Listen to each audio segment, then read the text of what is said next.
दोस्तों, इसके पहले वाले लेसन में हमने प्रेजेंट परफेक्ट कंटिन्यूअस टेंस को अफर्मेटिव और निगेटिव बनाना सीखा था।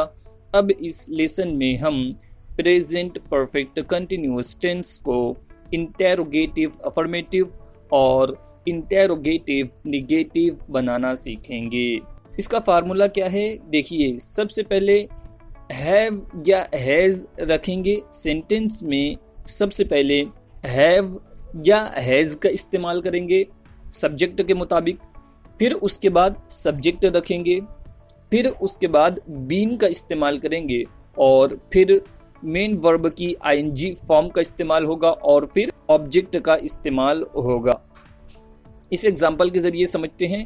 Has she been talking on the phone for 2 hours? क्या वो फोन पर 2 घंटे से बात कर रही है? क्या वो फोन पर 2 घंटे से बात कर रही है? तो देखिए, इस सेंटेंस में हमने सबसे पहले हैज़ का इस्तेमाल किया। इंटेरोगेटिव बनाने के लिए सबसे पहले हमने हैज़ का इस्तेमाल किया, फिर उसके बाद सब्जेक्ट शी का इस्तेमाल किया और फिर बीन का इस्तेमाल किया, टॉकिंग का इस्तेमाल किया और फिर on the phone for 2 hours ये ऑब्जेक्ट बन गए। तो बहुत आसान है इंटेरोगेटिव बनाना, अगर समझ में आ जाए स्ट्रक्चर तो बहुत आसान है। Number 2, has he been walking in the shop for 3 years? क्या वो दुकान में 3 सालों से काम कर रहा है? तो इसका भी स्ट्रक्चर देखिए, सबसे पहले हमने हैज़ का इस्तेमाल किया। क्यों हेल्पिंग वर्ब हैज़ का इस्तेमाल किया? क्योंकि सब्जेक्ट ही है। हैज़ हेल्पिंग वर्ब हुआ, फिर सब्जेक्ट है ही, फिर बीन का इस्तेमाल किया, ये भी हेल्पिंग वर्ब है। हैज़ बीन, ये पूरा हेल्पिंग वर्ब है। तो हमने हैज़ और बीन के बीच में सब्जेक्ट का इस्तेमाल किया। फिर मेन वर्ब है वर्किंग, आईएनजी फॉर्म में वर्किंग। फिर उसके बाद इन द शॉप, ये ऑब्जेक्ट है। फॉर 3 years, ये भी ऑब्जेक्ट में चला जाएगा। Number 3, have the teachers been teaching since 2015? क्या असातिज़ा 2015 से पढ़ा रहे हैं?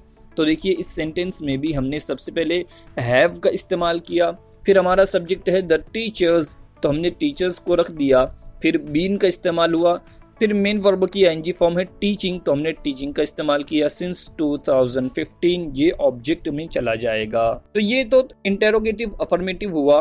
अब हम इंटेरोगेटिव निगेटिव बनाना सीखेंगे। इंटेरोगेटिव निगेटिव बनाना कुछ मुश्किल नहीं है, सिर्फ आपको क्या करना है, सब्जेक्ट के बाद नॉट का इस्तेमाल करना है।